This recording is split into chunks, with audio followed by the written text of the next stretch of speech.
नमस्कार बच्चों, मैं आपकी हिंदी की अध्यापिका आज आपको आपकी कक्षा का 9वां चैप्टर कराने जा रही हूँ, जिसका नाम है सुदामा चरित। और इसके जो लेखक हैं वो हैं नरोत्तम दास। जो नरोत्तम दास हैं वो श्री कृष्ण के परम भक्त रहे हैं। इनका जन्म सन 1950 ईस्वी के लगभग वर्तमान के उत्तर प्रदेश के सीतापुर ज़िले में हुआ था। और हिंदी साहित्य के ऐसे जो साहित्यकार हैं वो विरले ही हैं, यानी कि वो बहुत ही देखने को मिलते हैं मुश्किल से। इन्होंने मात्र 1 या 2 वर्ष की 1 या 2 रचनाओं के लेखन से ही हिंदी साहित्य में अपना एक विशेष स्थान बना लिया है। अपना खंड काव्य सुदामा चरित हिंदी साहित्य का अमूल्य धरोहर है और ब्रज भाषा में इसको रचा गया है। और ये है जो है अत्यंत सरल और सहज भाषा में लिखा गया, हृदयग्राही है, यानी कि हृदय से जो है हम इसको पढ़ते हैं और समझते हैं, हृदय से इसको ग्रहण करते हैं। इनकी जो रचनाएं हैं वो रचनाएं हैं सुदामा चरित, ध्रुव चरित्र और विचारमाला। ये 3 कृतियाँ इन्होंने लिखी हैं, 3 रचनाएं इन्होंने लिखी हैं।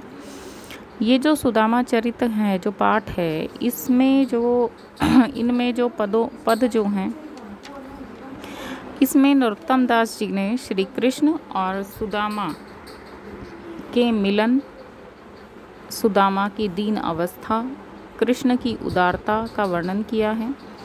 सुदामा जी बहुत दिनों के बाद द्वारिका आए थे। कृष्ण से मिलने के कारण था कि उनकी पत्नी के द्वारा उन्हें ज़बरदस्ती भेजा गया था। उनकी अपनी कोई इच्छा नहीं थी। बहुत दिनों के बाद वे दोनों मित्रों का मिलना और सुदामा की दीन अवस्था और कृष्ण की उदारता का वर्णन यहाँ पर किया गया है।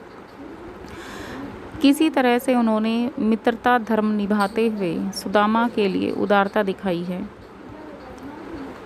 उन्होंने वह सब कुछ किया जो एक मित्र को करना चाहिए। साथ ही उन्होंने श्री कृष्ण और सुदामा की आपस की नोक-झोंक का भी बड़ा ही कुशलता से यहाँ पर वर्णन किया है।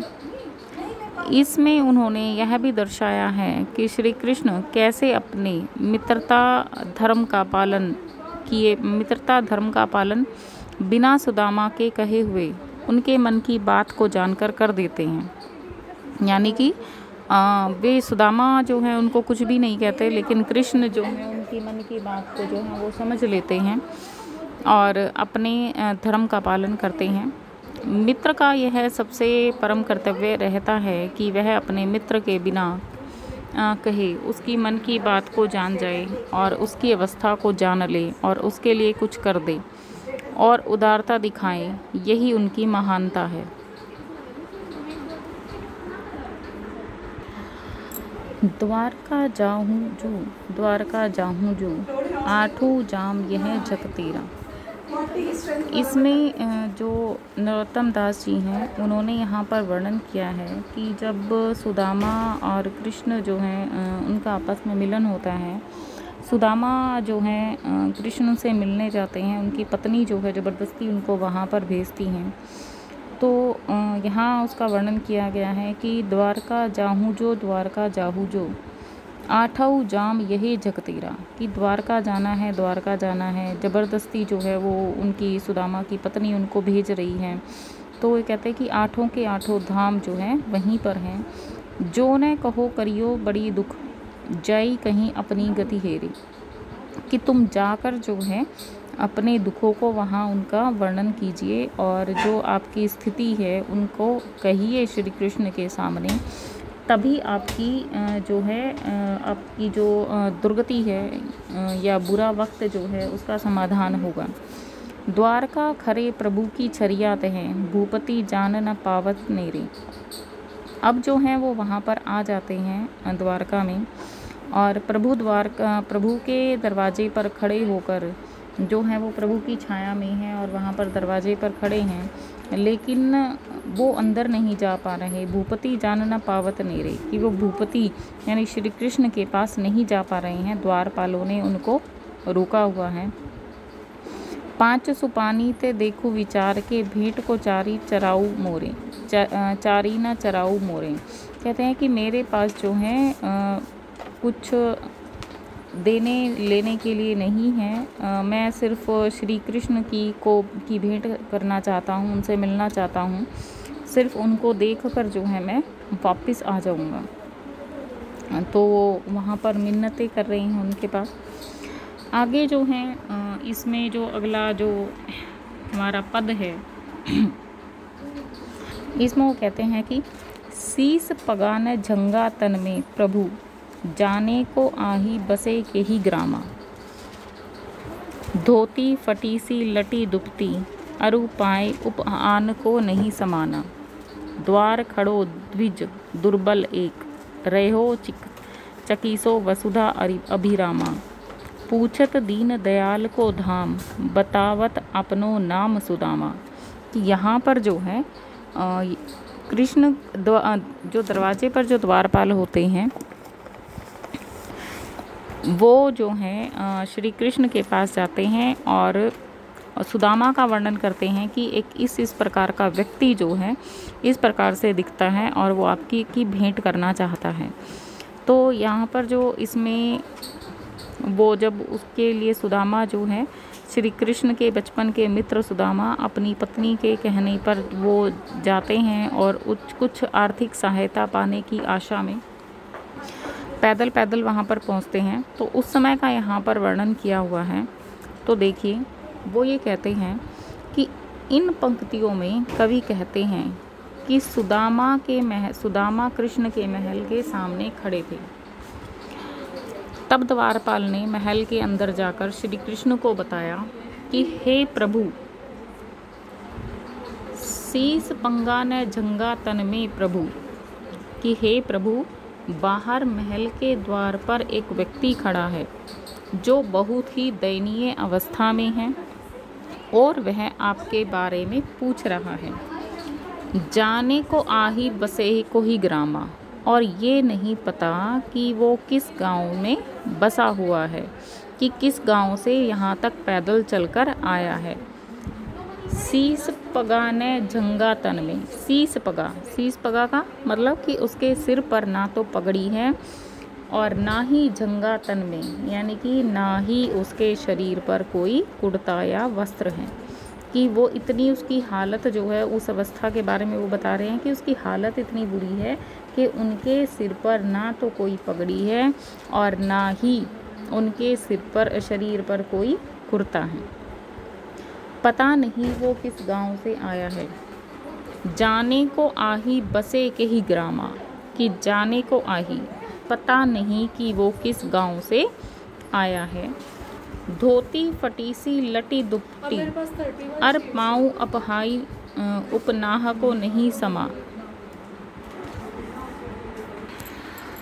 तो वो आगे ये कहते हैं कि उसके सिर पर ना तो पगड़ी है, ना शरीर पर कुर्ता है, और पता नहीं वो किस गांव से चला आ रहा है। द्वार खरो द्विज दुर्बल एक, फिर वो आगे बताते हैं कि उसने ऐसा कुछ भी नहीं बताया है कि एक द्वार पर एक दुर्बल खड़ा है, धोती फटी सी लटी दुपटी, कि उसने जो है एक फटी हुई सी धोती और गमछा पहना हुआ है। अरु पाँव उपानह को नहीं सामा, उपानह का मतलब होता है जूते, ठीक है, और उसने अपने पैरों में जूते भी नहीं पहने हैं। आगे जो है वो द्वारपाल ये कहता है कि द्वार खरो द्विज दुर्बल एक, कि दरवाजे पर खड़ा हुआ गरीब कमज़ोर सा व्यक्ति ब्राह्मण रहियो चकीसो वसुधा अभिरामा, कि वो कहता है कि जो द्वार पर जो खड़ा सा दुर्बल सा द्विज का मतलब होता है ब्राह्मण, ठीक है, ब्राह्मण जाति का एक दुर्बल सा एक व्यक्ति खड़ा है जो ब्राह्मण सा है और हैरान होकर पृथ्वी और महल को देख रहा है, उसके सौंदर्य को निहार रहा है। रहियो चकीसो मीन्स हैरान होकर, वसुधा अभिरामा, वसुधा यानी धरती को, और अभिरामा मीन्स महल को, ठीक है, वो हैरान होकर यहाँ पर इस धरती और इस महल को निहार रहा है। पूछत दीन दयाल को धाम, बतावत अपनो नाम सुदामा।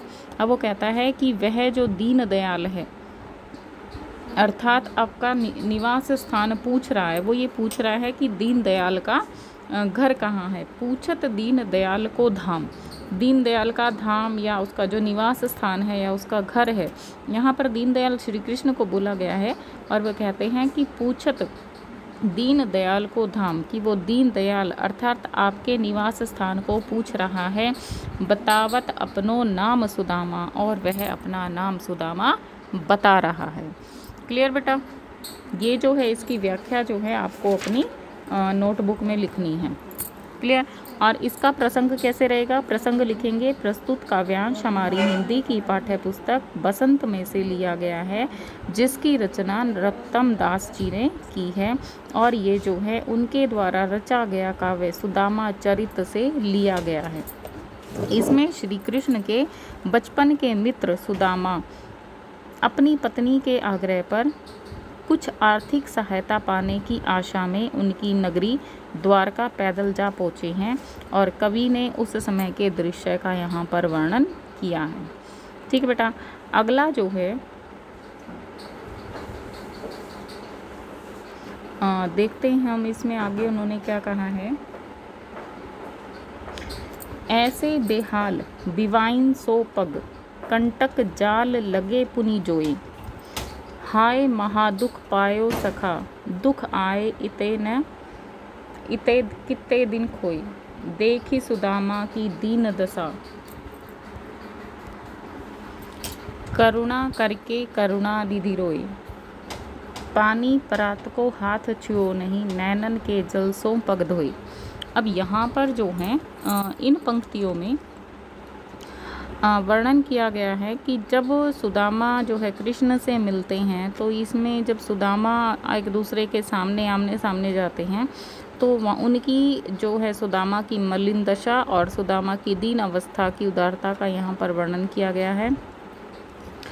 इसमें जो है कहा गया है कि ऐसे बेहाल बिवाइन सो पग, कंटक जाल लगे पुनि जोई, कि ये जो पंक्तियाँ हैं इसमें कवि ये कहते हैं कि जो श्री कृष्ण जब ये सुनते हैं कि सुदामा बाहर आए हैं, तो वे दौड़कर बाहर आते हैं और सुदामा का जब हाल देखते हैं, तो क्या देखते हैं कि ऐसे बेहाल बिवाइन सो पग, कि उनके इतने बेहाल को देखकर, इतने उनके हाल को देखकर, सुदामा की बिवाइयों से भरे पैरों को देखकर, ऐसे बेहाल, इतना बेहाल जो है उनको देखकर, बिवाइन सो पग, उनके पैरों में बिवाइयों को देखकर, बिवाई का अर्थ होता है पैरों का फटना।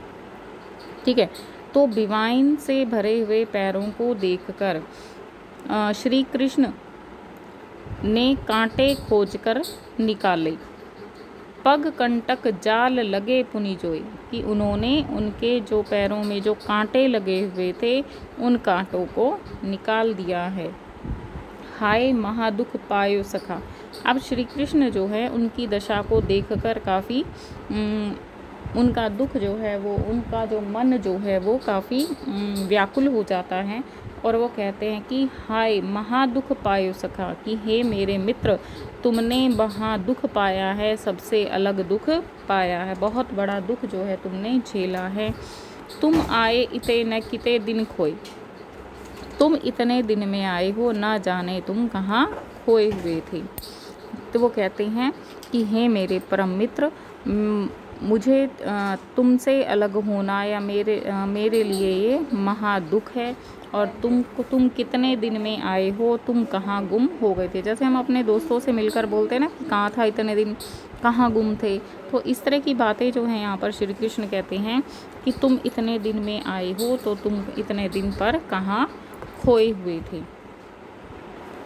आगे वो कहते हैं, देखी सुदामा की दीन दशा।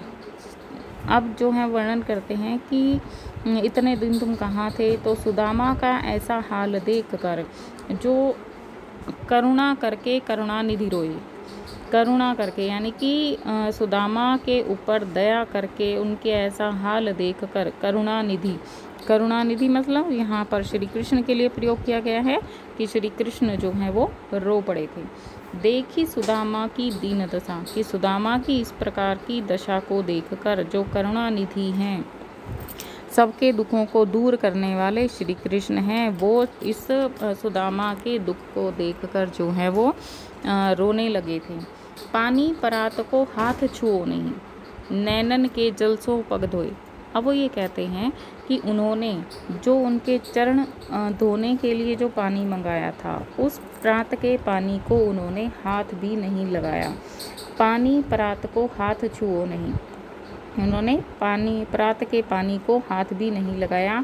नैनन के जल सो पग धोए, उन्होंने अपने आंसुओं के जल से ही, नैनों के जल से ही उनके चरणों का जो है धो दिया था। यानी कि वो इतना रो रहे थे, इतने आंसू उनके बह रहे थे कि उन आंसुओं से ही उन्होंने, श्री कृष्ण ने सुदामा के चरणों को धो दिया था। अब आगे जो है वो ये कहते हैं, कछु भाभी हमको दियो, सो तुम काहे न देत, चापी पटोरी काख में रहे कहो के ही हेतु। अब यहाँ पर जो इन दो पंक्तियों में वो ये कहते हैं, श्री कृष्ण कहते हैं कि कछु भाभी हमको दियो, कि हमारी भाभी ने या मेरी भाभी ने मेरे लिए जो कुछ भी बेचा है, तुम उसे मुझे क्यों नहीं दे रहे हो। कुछ भाभी हमको दियो, सो तुम काहे ना देत, कि भी मेरी भाभी ने मेरे लिए कुछ भेजा है तो तुम उसे मुझे क्यों नहीं दे रहे हो। चापी पटोरी कांख में, चापी का मतलब होता है छिपाना, चापी पोटरी कांख में, कि जो पोटली तुम लेकर आए हो, कपड़े की एक ऐसी पोटली जिसमें कुछ सामान जो है वो लाए थे और उसको उन्होंने अपनी बगल में छुपा कर रखा था और वो छिपा रहे थे कि श्री कृष्ण को ना दे। तो वो यही कहते हैं कि चापी पोटरी कांख में रहे कहो के ही हेतु, कि वो कहते हैं कि जो पोटली तुम मेरे लिए लाए थे या मेरे लिए लाई गई जो पोटली है, उसको तुम अपनी बगल में छुपा क्यों रहे हो। ठीक है, तो यहाँ पर जो है, यहाँ पर वो वर्णन किया गया है कि वो उनसे थोड़ी बहुत शरारत करते हैं, अटखेलियाँ करते हैं सुदामा के साथ और उनको छेड़ते हैं। तो ये कहते हैं कि जो पोटली मेरी भाभी ने मेरे लिए भेजी थी, जो सामान मेरे लिए उन्होंने भेजा था, तुम उसको मुझे देते क्यों नहीं हो और क्यों उसको उस पोटली को जो है अपने बगल में छिपा रहे हो। मतलब वो इस एक प्रकार से वो ताना जो है उनको मार रहे हैं यहाँ पर।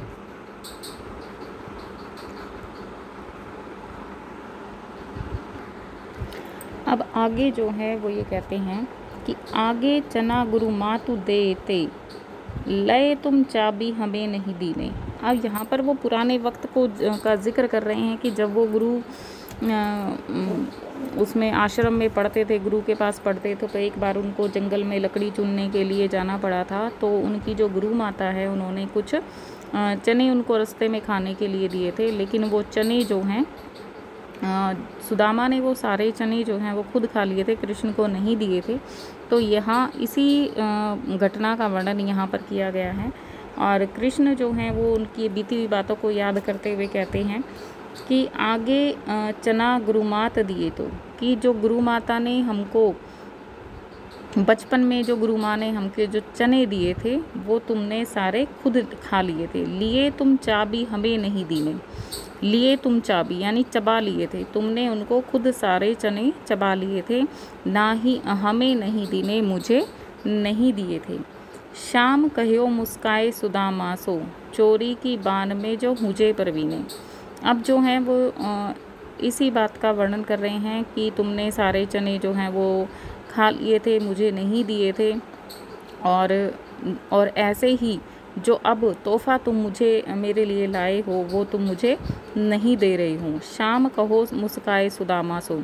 अब जो श्री कृष्ण हैं, शाम यानी श्री कृष्ण कह रहे हैं, मुस्काए मैंने मुस्काकर, सुदामा सो सुदामा को, चोरी की बान में हुजो परवीने, कि तुम तो चोरी की बान में यानी कि जो चोरी करने की जो आदत है उसमें कुशल हो गई हूँ। यानी कि पहले उसने गुरु माँ ने उसको चने दिए तो उन्होंने उसकी चोरी की, और अब सुदामा की पत्नी ने श्री कृष्ण के लिए जो तोहफा दिया था, जो भी वो पोटली में लाए थे, उसकी चोरी की है।